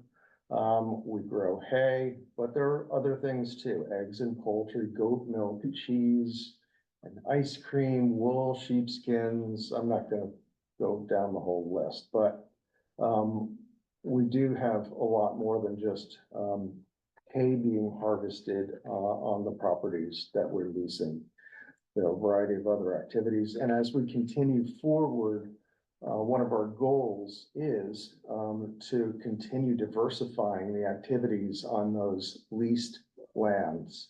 When we first started the leasing program, you don't get to pick necessarily your dream lessee. You go with the lessees who come to the table. And so what we had was a lot of hay and pasture and grazing because that has been a strong component in island agriculture. But we're now seeing that change fairly significantly to different kinds of more diverse farming activities. And on the right, you can see some of our lessees. So the Shepherd family is forthcoming. Aaron mentioned that, and also the Grange, that lease on Beaverton Valley is also forthcoming. I'll talk a little bit more about that as we go forward. And then we have Eric and Amy Lumen. Amy is here, and she's going to give a brief update on Lum Farm at Cowfelt Farm Reserve. So next slide. Just to take you around some of the properties, King Sisters was our first agricultural lease. We lease about 40 acres of the 60 that you can see in the aerial there. Rob Waldron has been our lessee from the beginning, who remains out there. grazing cattle and sheep primarily. He's done a few other activities. There were some potatoes at one point, but that's our oldest agricultural lease. Okay, the Overmarsh Farm project on Beaverton Marsh Preserve. This is the property that's going to be leased to the Grange. This was a property that was purchased, the first property that we purchased at Beaverton along Roach Harbor Road. It was originally owned, or we purchased it from Al Sundstrom, who had been grazing it. And so now we're making our way back to reintroducing agriculture onto this property. Next slide. That's what we have to work around. You can see that's the wetland area, and the yellow is more or less the leased area that we're talking about. But a lot of the site is a wetland. We've been doing wetland restoration in addition to now wanting to reintroduce agriculture onto the property. Also, I will mention that for years and years, hay was being cut. We did have some grazing originally happening on this property too. So it's not like there's been no agriculture happening, but this is going to be a fairly dramatic intensification of what's happening out there. Next slide. And that just gives you some idea. The Grange has a really ambitious array of projects that they want to do, ranging everywhere from doing community garden plots. We know that we have a shortage of community garden space on San Juan Island, to small scale agricultural commercial production, to larger areas, and then cooperative areas growing a variety of crops. Whatever is grown out here, next slide, can go to the farmer's market directly. The Grange maintains a booth at the San Juan Island Farmers Market, so anyone who's growing things out here will be eligible to use that booth. They are going to put a greenhouse out on the property as well. And they've got a lot of other additional plans. So we will be finalizing that lease with the council later this year, getting that wrapped up. But really, really exciting project. A lot of people involved in this one. Should be very interesting to see how it unfolds. Next slide. Okay, Fraser Homestead Preserve, another early leased property for us down in the south end of San Juan Island. This one has been mostly pasture land, grazing, hay. We've had a past lessee who grew some barley and I think some oats at one point. Next slide. That's not them. Sorry, that's one of our staff members' kids. We do put them to work early, taking a soil sample out there. But some cows, I think that's from previous lessee also. But Phil and Angie Shepherd have taken over this lease, and we're expecting great things from them, as they're really very, very up to date in terms of pasture management and maintaining soil fertility and doing a variety of other things. So this should be a pretty exciting one to watch. Next slide. Plum Farm. All right, we're going to hear more about this in a minute. So I'm going to skip that one. That's a Lum Farm. But, pretty sure. Zylstra Lake Preserve, just wanted to throw this out there. When we purchased this property, there's a big lake on it, obviously. It's an agricultural reservoir, according to some people. It's a natural feature, according to others. There's a dam. There's a lower lake. Both of these have dams. We've been leasing this property for hay production. We did get a grant from the federal government to help us with natural resource restoration on this property, but also down through all of False Bay Creek going out to False Bay. Go on to the next slide. No, sorry, go back. This has been another curious one. We've seen another social media rumor that somehow we were going to secretly remove these dams and restore the creek to for salmon. That's just not happening. We're very interested in maintaining and improving water quality through this system. But the upper dam in particular, we know there are water rights associated with it. That's a picture which we have yet to fully clarify. So we've no intention of removing that upper dam anytime soon, if ever. And it's also a centerpiece of the preserve. People come there, they walk around the lake, they don't get to go in it. We do have water quality issues in the lake. We do let people fish bass out of it, but mostly it's just a beautiful backdrop for folks as they walk around this preserve. It's one of our more accessible and flatter preserves. It's quite popular with people. So that upper dam will remain in place. The lower dam on the lower lake, which is much smaller, is in much worse condition. And we'll have to look at our options going forward, but we haven't talked about this at the commission. We don't have a final management plan in place. We've got a lot of discussion to go as we figure out how to managing this place as best we can. There will be a lot of public process associated with the management plan and anything else we do. So hysteria not needed. Next slide. Okay, 49 conservation easements.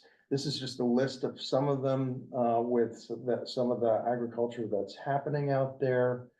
Obviously a wide range, and a lot of this depends on the current owner. This is the thing about conservation easements. They do change ownership.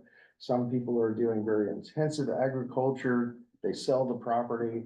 It goes through a period where not much is happening.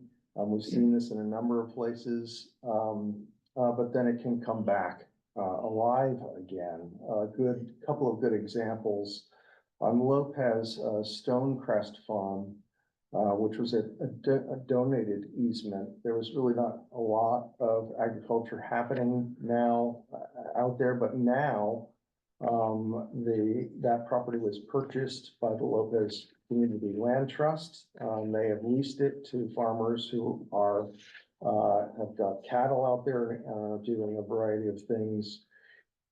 A neighboring property to that with a conservation easement, also one which has not seen a lot of activity, but now that's been transferred and looks like we're going to get a young farmer on there to restart more intensive agricultural use. But it's just something to consider. You know, we have these are private properties.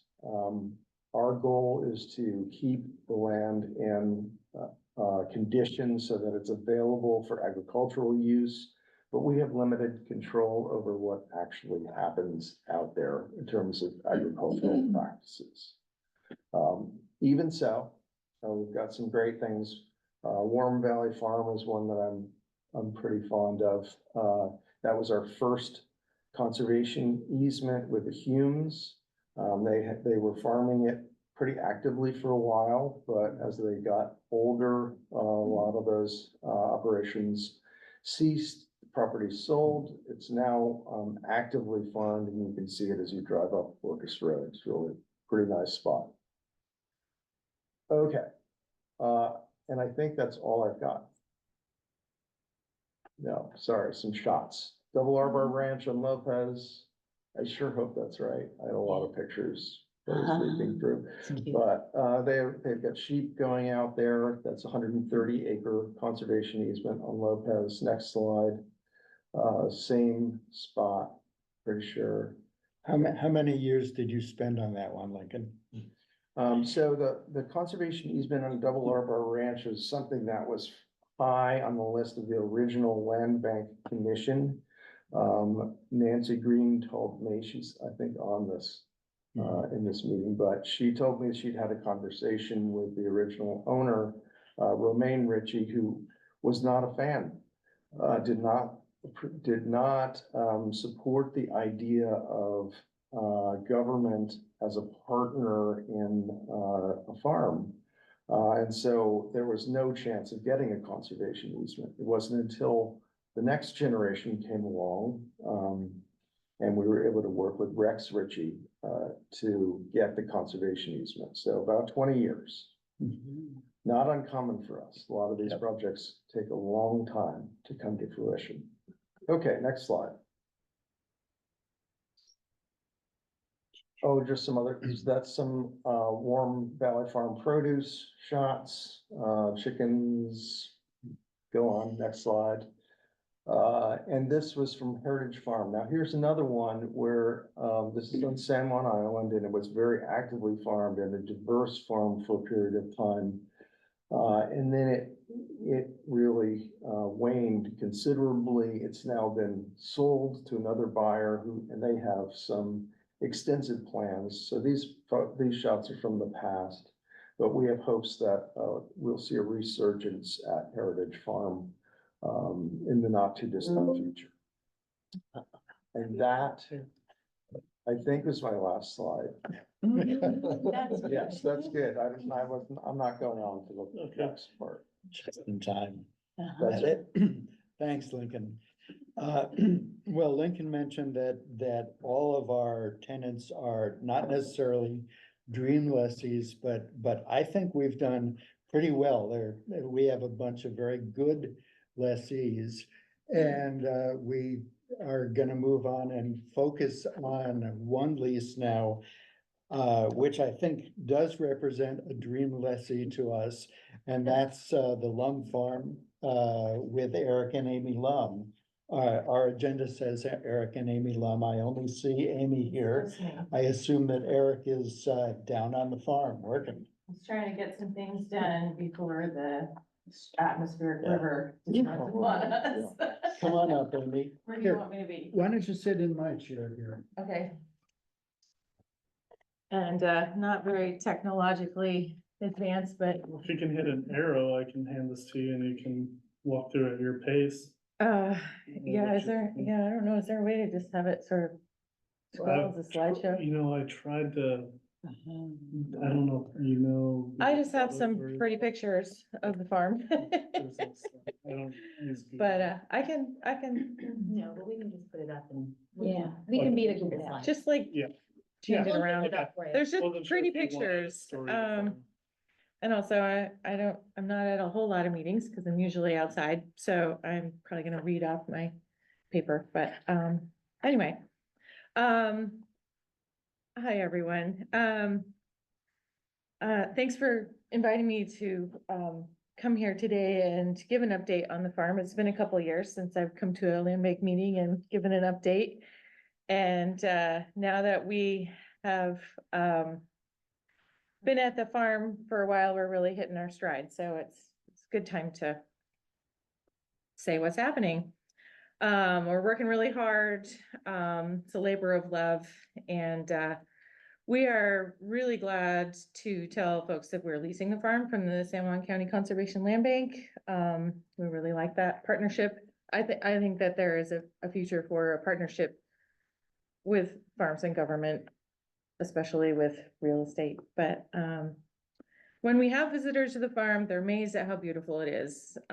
This opportunity is a special one. I believe we're paving the way for more places around the country to find ways to preserve farmland in perpetuity and give farmers a way to work the land, raise food for our communities, and create a healthy relationship with farming, and local governance. And I pulled from the Land Bank website just a short clip about Coffelt Farm Preserve. To help ensure a future of local agriculture, the Land Bank purchased Coffelt Farm on Orcas Island. The 185 acres spans Crow Valley, encompassing an expansive scenic open space, habitat resources, and productive agricultural land. In 1995, Vernon Sidney Coffelt worked with the Land Bank to place a conservation easement on their farm to limit development and protect special features of the land. The easement was an important step but it did not ensure that future landowners would continue to farm the property. After 60 years of working the land and with a conviction that it must be made available to future generations of farmers, the Kauffelds sold the bulk of the farm to the land bank in 2008. So that's what was on the site. Farmland's hard to come by, especially in a tourist-based economy where real estate values are so high that there's actually no opportunity for the average person to purchase land for farming unless you're lucky enough to inherit land or have an alternative income source. Kaufeld Farm Preserve is a gorgeous swath of farmland. It's a jewel in the heart of Crow Valley and absolutely worth conservation efforts. We're 2 years, you can see it from Orcas Road and from Crow Valley Road. You just span the valley, and it's special. We are 2 years into our long-term lease, and we've been there for 5 years total, including all the short-term leases. And we are farming livestock, currently about 50 beef, 400 laying hens, and 16 pigs. We have about 2 litters of piglets a year. 50 ewes are bred for lamb. We have it, and that's for meat, also for wool and fiber production. We have a WSDA certified farmstead dairy, which means we are milking 40 goats, 10 sheep, and we are producing cheese, ice cream, and cajeta, which is a goat milk caramel.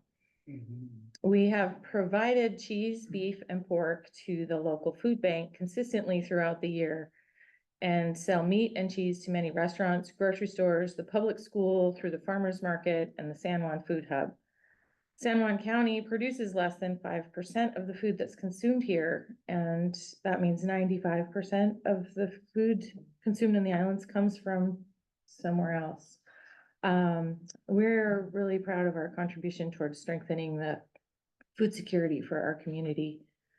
In 2024, we love sharing our farm with everybody.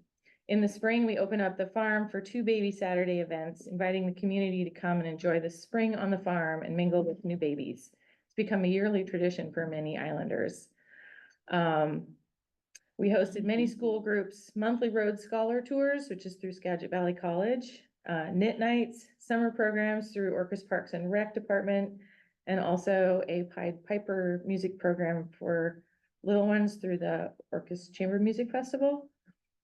We have a free farm walk available year-round for locals and visitors to come and see the farm, meet the animals, and learn about island agriculture.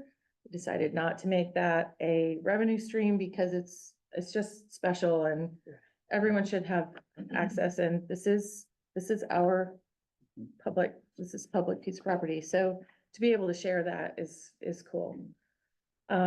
This year, with new water rights finally granted through the Department of Ecology, we planted a market garden and replaced the greenhouse plastic so we could grow some heat-loving plants. We had bell peppers that were huge. It's really cool. I've never seen them grow here. I've never grown them before like that. So we grazed, mowed, and hayed the entire Kaufeld Preserve, which will feed our animals all winter long. In addition to the grazing, Eric harvested 50 tons of feed hay and 70 tons of marsh grass from the preserve. We used the marsh grass, which is the canary grass. We hay that and use that to provide comfortable, healthy bedding for all the animals. And contractors and gardeners, everybody, it's become the go-to straw source in the islands. It's local, doesn't have to come from somewhere else. It's pesticide-free. There's no, there's nothing in it. And it is organic, sustainable, renewable, and it is produced right here. And that marsh grass was what was used over at the North Shore Preserve to cover the, when the building was demoed. By managing the fields, they're not turning into fields of invasive hawthorn, holly, thistles, multiflora rose, and other noxious weeds. Without haying and grazing, the pastures would need to be mowed annually to preserve the open pastoral views, which would take about 150 hours with a 50 horsepower tractor. just to mow it and mulch it. We compost all the manure and food waste that we produce, and Eric has just in the last week and a half spread 150 yards of compost back onto 25 acres of the fields. And we're not done yet, so it's pretty cool. With rotational grazing, hating compost application, and invasive weed management, the fields are thriving. There's a few pictures in here of some deep late August clover and yeah, with that sheet, back one. Yeah. Yeah, not the There you deer. go. That one, this is a dog sitting, and the clover and vetch is just about up over her head, and that has been hayed.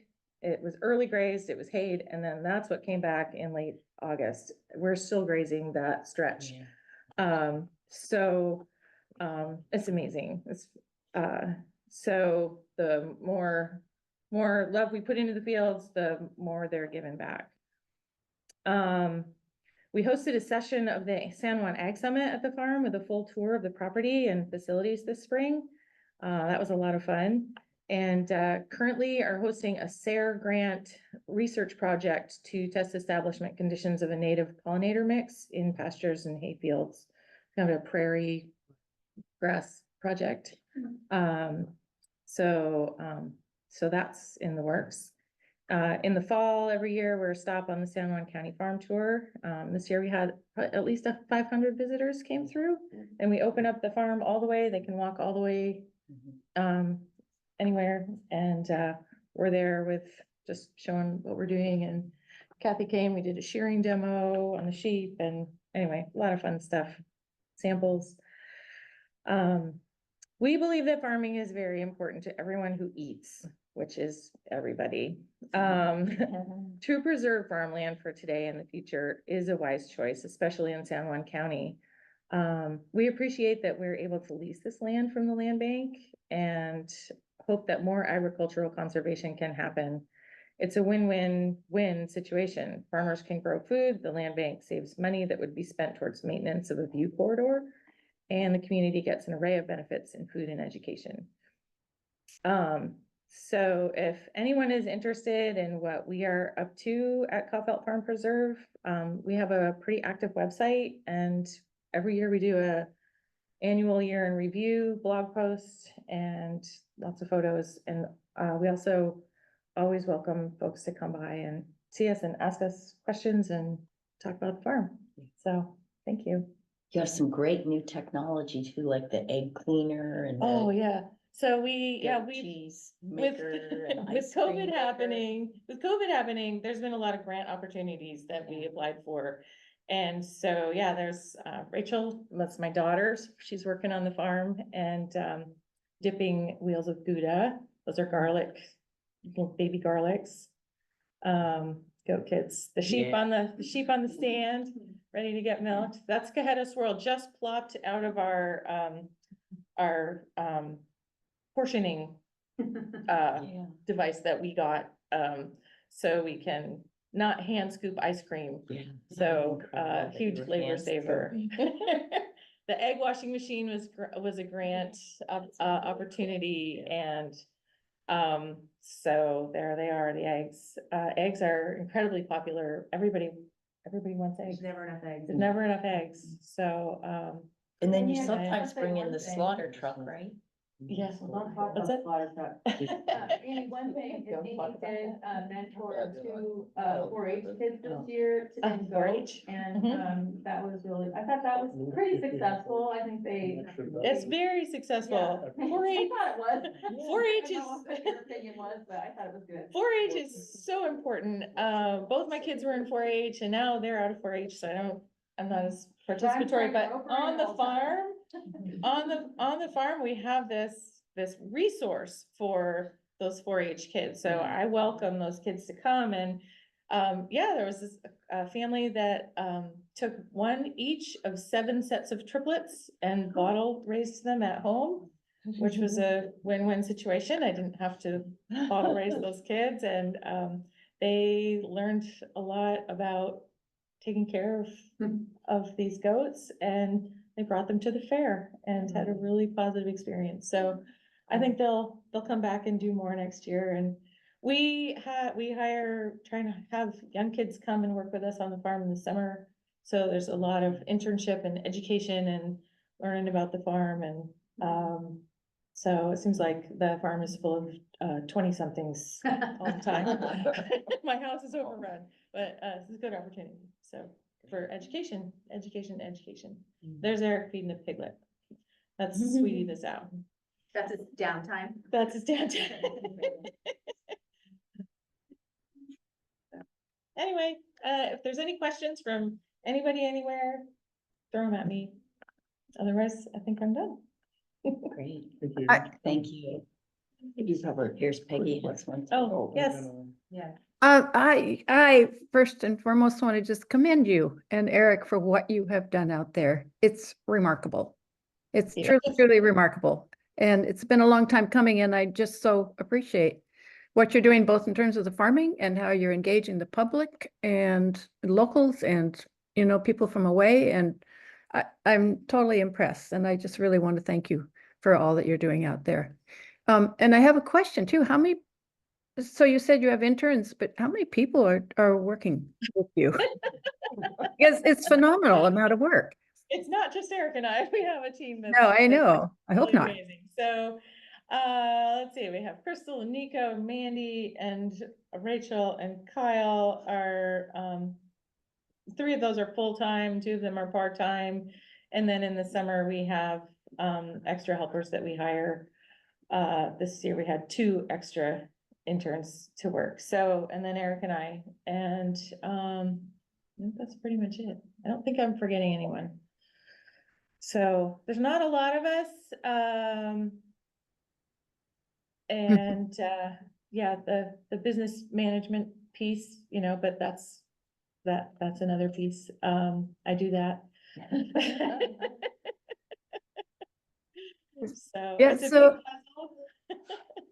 So another question I have, because this started out with a life estate, and I think it's still true for Sydney. Yes. Yes, she's I'm still sure, there. I imagine, and I hope she is just totally pleased with what she's seeing out there. She's in the middle of all of it. She's an incredible mentor. It's special for us being there. Eric grew up running around on Coffelt Farm with Sydney and Vern, and now he gets to be there. And, yeah, so Sydney's very much a part of our daily lives. And it's great having her there. I So, bet. I'm so thankful for that too. yeah. So, yeah, so lots of good lessons and great success. So You thank know, you for your hard work. Yeah, you're welcome. Looking forward, my hope is over, now we've been there, we kind of know what we're doing. We've kind of gained our footing, that over the next few years of our lease, we would figure out a formula for, when Eric and I are tired. Like, maybe there's some way to look forward, but that's, for continuity, since it does seem to be working right now. So, yeah. Yeah. Okay, thanks. Thanks, Amy. Mike's capping.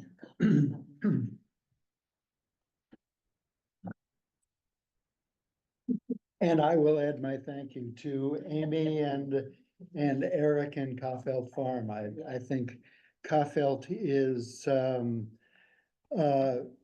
it's really gratifying to see that Coffelt is one of our ways of sharing back very directly with the community, in terms of the eggs and the education, the farm tours, which are great, so folks can see hands-on what's going on, the 4-H programs, and did I mention ice cream? It's great. So, and also that, to Peg's question about Sydney, it's really good to see the continuity of Sydney still being there, experiencing that, working with you, and your comment about passing it on, because that's what the land bank wants to do, is ensure the continuity of farming in the islands. So, I really think there's a place for this kind of partnership.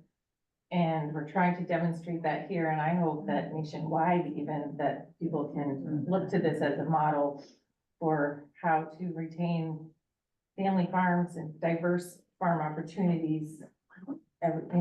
So it's a cool thing. tough go for small farms, and it's great to see such a success there. So thank you. And with that, speaking of ice cream, I think we're ready to take a break. It's Let's take a, let's see. Let's take a 10-minute break until, let's take a break until 25 to 11. Okay? A little more than 5 minutes. 5 minutes. Thank you. Yeah. Thank you for coming. Okay. We will, Henry just left. We will reconvene anyway, and pick up with the outreach and communications report.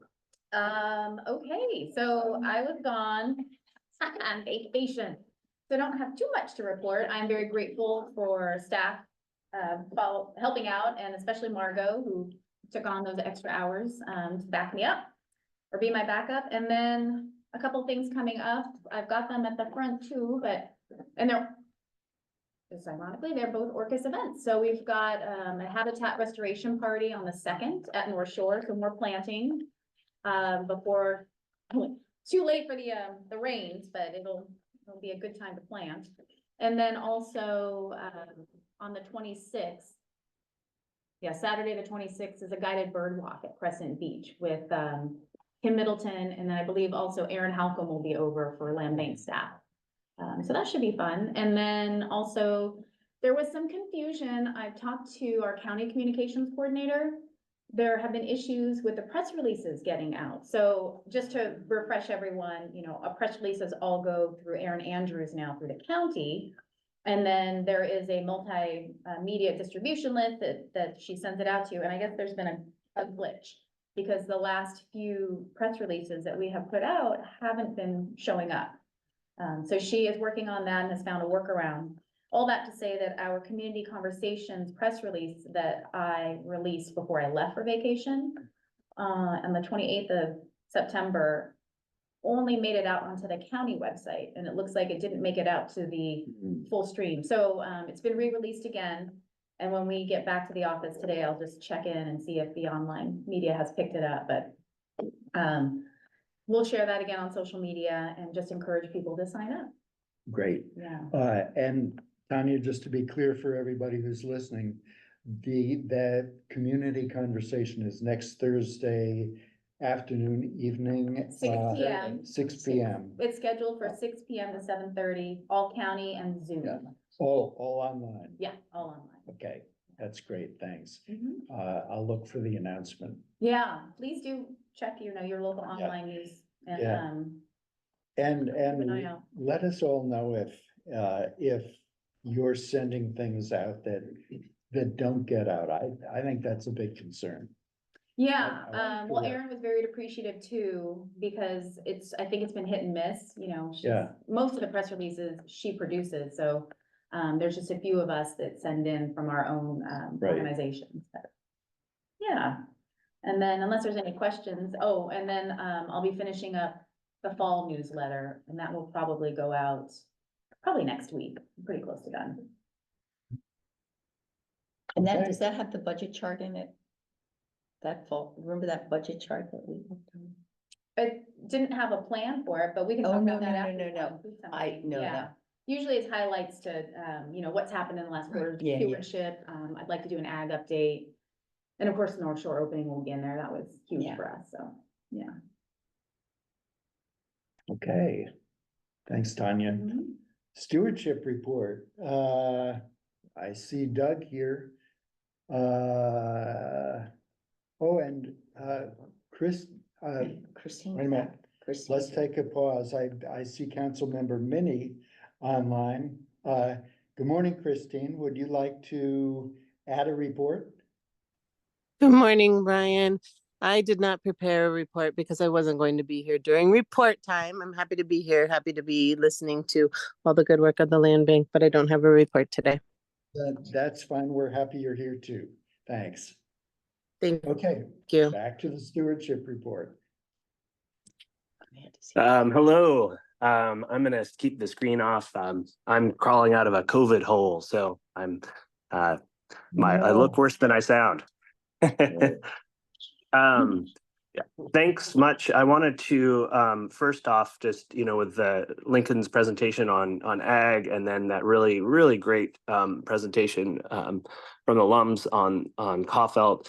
I just wanted to lift up Charlie, just recognize him for all of the really great work he's been doing with the ag side of what we do at the land bank. Yeah, I just really appreciate his kind of steadfast presence and really being organized and doing just a really great job. So just two things I wanted to add to the stewardship report. One, it looks like I might have misplaced something going into the stewardship report, just to make sure there's not confusion, that the Northern Pike portion part was listed under the West Side Preserve, where it's at Lime Kiln. It would be pretty remarkable to have a reservoir on the West Side Preserve. So the second bit that seems to have dropped off, but just seemed notable mention, since we were talking about Zylstra earlier today, is we've gone now 2 years without any cyanobacteria detections of any harmful blooms. And the previous year, I think we had one confirmed bloom, but it was at a low level. And that does not mean that the problem has gone away by any means, but it does just show that there's a large degree of variability about what's happening out there. And while we're monitoring things pretty closely, it just isn't quite as cut and dry as everything being amplified all the time at a very high level. So just wanted to pass that on. All right, Doug, thank you very much, and I hope you feel better soon. Thank you, me too. Amanda, I see you there. I'm sorry I didn't recognize you at first. You want to have anything to report? Yeah, I would like to follow up on the WAPMAO stewardship and management plan. The draft plan was out for 30 days public comment period, which ended on Monday or Tuesday.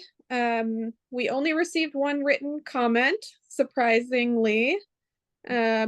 We had advertised that it was out on Lopez Rocks, on the county site, and on the land bank website. I asked Tanya, and she can see how many Lopez Rocks views, and it had 220 views, so the post was noticed. But also, what went into making that plan is we had substantial public comment early on. I'm sure you all remember we had 2 public meetings for the commission to talk about this last fall. We also had a public scoping meeting this spring before really diving into the plan. So, and then we can also talk about it at the Lopez meeting, commission meeting next month. If there's anyone who feels like they had comments that they weren't able to get in, we can hear them then. So I like to think we put together a plan that really reflected what those early public comments were. And so we will be bringing you the final plan next month. I will circle back to saying the one comment we did receive was primarily about boating access for WAPMAO Bay, and the observation of how crowded it gets with boating. So that's slightly out of our purview to manage that, although we do provide the 3 mooring buoys to protect eelgrass from anchoring, which is some might say a drop in the bucket, but it is something that we are able to do, that we provide. Okay. Thanks, Amanda. And I'll just reiterate that we will be taking up that plan. I believe the approval of the plan as a public hearing at our next or our next land bank meeting, which is in person on Lopez next month, November. Thank you. Thank you. Okay, unless there are any additional comments from the commissioners, we are at, Chat, is somebody in chat? See the white? Oh. That's a good one. we have something in chat. What is Just that? checking. I've got Brian, this is Mike Pickett. I can't. Yeah, go ahead, Mike. Yeah, in our package, there were 3 documents that we haven't touched on, I don't think. One was, 2 of them were, I guess, projects being worked on, not projects, but opportunities. McPeak, Glenwood's Inn, and Hashka, acquisition FISA.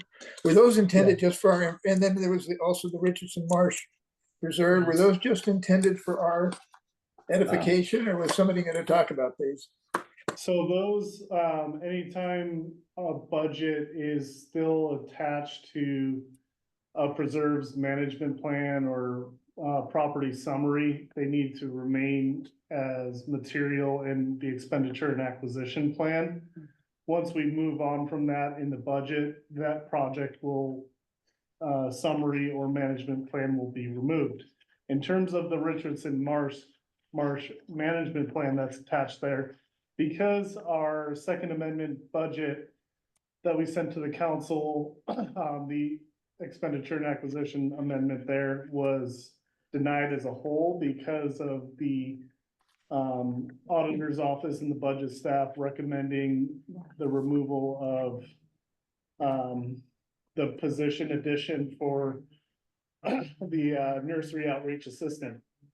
Because they the council did not approve that, they did not approve our budget as a whole, which included the addition of the Richardson Marsh management plan. So we had to, again, attach it and submit it with our mid-biennium review. So those are just there as reference materials that are just backup and part of the expenditure and acquisition plan as a whole. All right, thanks. Yep. Okay, thank you, Aaron. Okay, public comment, and I think that Kathy has what? Hi, thanks you guys for coming to Orcas, Lincoln. So, I'm here again to talk about conservation easements and the importance of pursuing conservation easements. I've said before, you can't own all the land, and, private ownership with conservation easements, I believe, is important. And so I'd like to direct your, drive home to go down Enchanted Forest and turn at West Beach Road. You'll drive by our farm. You can take a look at it, Lincoln, on the right there between Englehartson Road and West Beach Road, or Old Pottery Road. And then as you turn the corner is something that I have to drive by every day now. And it is the old Cadden Farm, which was sold to a developer. And he's building indoor tennis courts. I mean, it'll take your breath away when you see the scope of this project. That was farmland, beautiful farmland that, you know, when you have a conservation easement, it extinguishes your development rights. And while you can't control how they farm, you can control what they develop. And it's just a testament, I think, to see what can happen when a family doesn't get along, they sell the property, and there's no legacy, which is common here on Orcas. There isn't a lot of farm legacy. You know, that's why I have the Englehartson farm, is because, you know, they had one child. And that's very common out in Olga. And I just encourage you to look around the island and just to start thinking, who is the legacy there? And Amy is starting to think about that with like preserving what's happening there. But like you drive by that and it's a monolith that says, we need to protect these lands. And it's not coming back. It is an indoor tennis court. That's almost bigger than our high school gym. So, huh? Yes. Kathy, I just would like to add one thing, because our dear friend Larry Parker, in his obituary, it was written, he was quoted, that together, he and his wife Alice they committed to preserving the farm forever, as forever farmland. Through the San Juan Preservation Trust, Larry granted a conservation easement. In 2011 interview with the Island Sounder, he said it was consistent with his love of the land and his desire that future generations derive enjoyment from it. He referenced to Farmer Loomis's, that was the previous owner, love for the place. Putting the easement on the land was a way of respecting his wishes and clarifying mine. And I think those are very profound words. So thank you, and please drive by. I mean, just to get that in your mind's eye. So thank you. Kathy, I think that the building you're talking about there on Enchanted Forest is the huge barn-like building that's going up right beside the road. Yeah. I thought it was an industrial or utility building. I had no idea it was a tennis court. That's. And it caved in 2 weeks ago, it partially caved in. So, but now they're resurrecting it. So anyway, thank you. That's a statement about what ownership or a conservation easement Yes. can do that regulation cannot. So thank you very Yeah. much for that comment. Wow. And if, well, we have new agenda items, future agenda items. Commissioners, anything? Not right now. thanks. I'll just remind you all that we have one additional meeting this year before before our annual retreat, which I think is going to be in December. Have we Yes, decided? December 13th. December 13th. So we ought to, I will solicit agenda items for our annual retreat as well for longer discussions. I had a question. It's actually the previous discussion about the Baylor Hill Road Public Works wetland mitigation. Yes, that's good. We're gonna come back to that in November. Okay. Okay. So future agenda item, that Baylor Hill Road. I have one too, which may be a shorter discussion, maybe doesn't need to be at the retreat, but I'd like to have a brief discussion about accessibility. A lot of our lands are difficult to access for older or less abled folks, and I'm just wondering if there are options that we can look at. Yeah, I think that's a great thing to talk about at the retreat, certainly. Yeah, I What get a about lot the of pipe? questions. Thank you, Amy. Bye-bye. Thank you. Pike will be back at some point. We're not sure. We don't know when. Okay, anything else from commissioners on that? If not, I will call this meeting adjourned. Thank you. Thank you. Yes, bye. There's Marilyn. Thanks, everyone. Bye, you guys. Finally.